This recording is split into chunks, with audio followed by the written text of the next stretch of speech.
a text from my cousin's wife asking for my mother's recipe for glazed ham the other day. To the best of my knowledge, my mother's ham was unremarkable. I remember her making it for me, but it doesn't stick out as a signature dish. However, my cousin has asked for a ham just like Auntie Jo used to make. And my sister was sure that whatever she glazed the ham with probably came out of a jar because she didn't really do scratch cooking very often.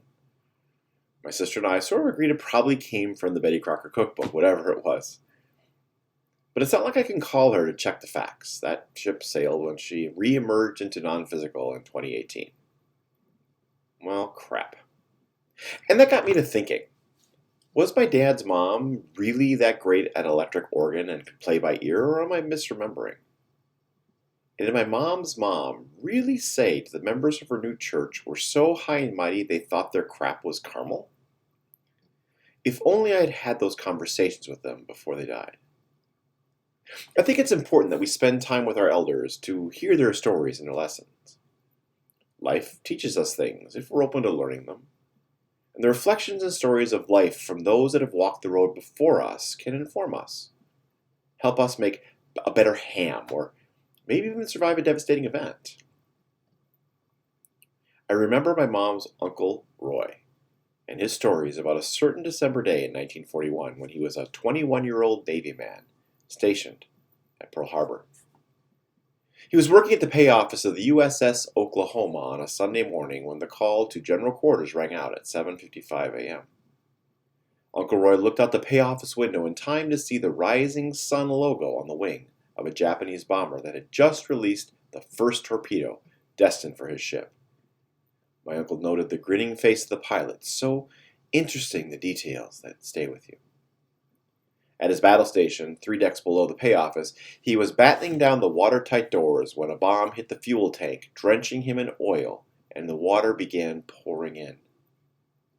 My Uncle Roy made his way up 2 decks where he saw 2 shipmates, one wounded, and someone was about to lock down the hatches above the main deck. Now my uncle managed to get them to hold the door, but the shipmates chose not to go with him under the impression that the ship was only going to roll over so much, and they would be okay. Which proved to be true, but only for a while. What began as a 40-degree list eventually turned into a 135-degree list, and everyone still inside perished. As the ship rolled, Roy climbed onto the starboard side just in time to see the Arizona go up.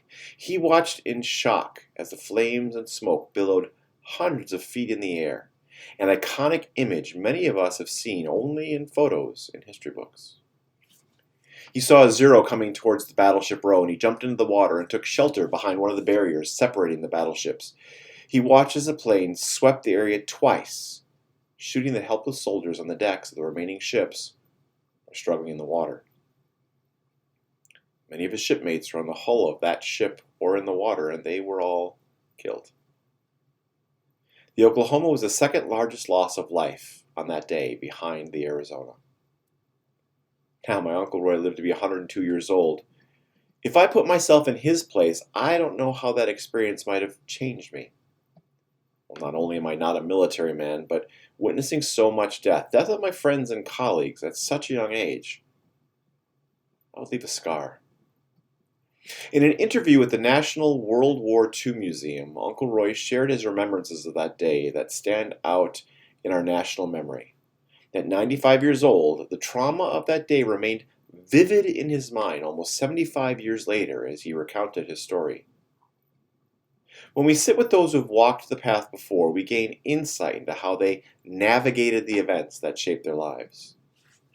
While our lives and the events we experience are different, we may find similar themes and gain inspiration for our journey. Putting myself in my uncle's shoes, I can feel moments of confusion as I look out the portal and see the Rising Sun emblem of a bomber passing by. I can feel panic mixed with excitement as general quarters are sounded. I feel overdrive kick in when I find myself drenched in oil after the fuel tank is hit. I feel fear as I see a Zorro heading towards me and jump in the water to avoid the machine gun bullets. I feel numbness set in as I emotionally shut down, watching our flagship go up in a gigantic explosion.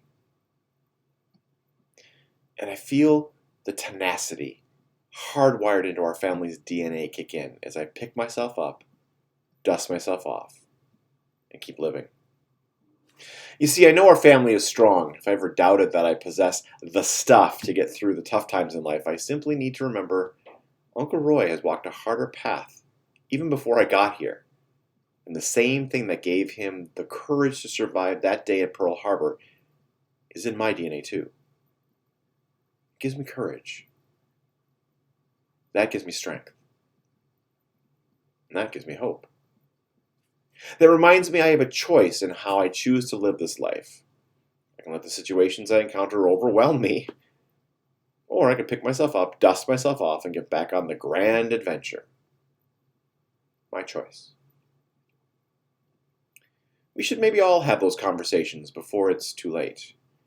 Before we find ourselves looking for that recipe for baked ham, or we need a perfect euphemism for those jackasses at church. Or maybe before we face our own gauntlet.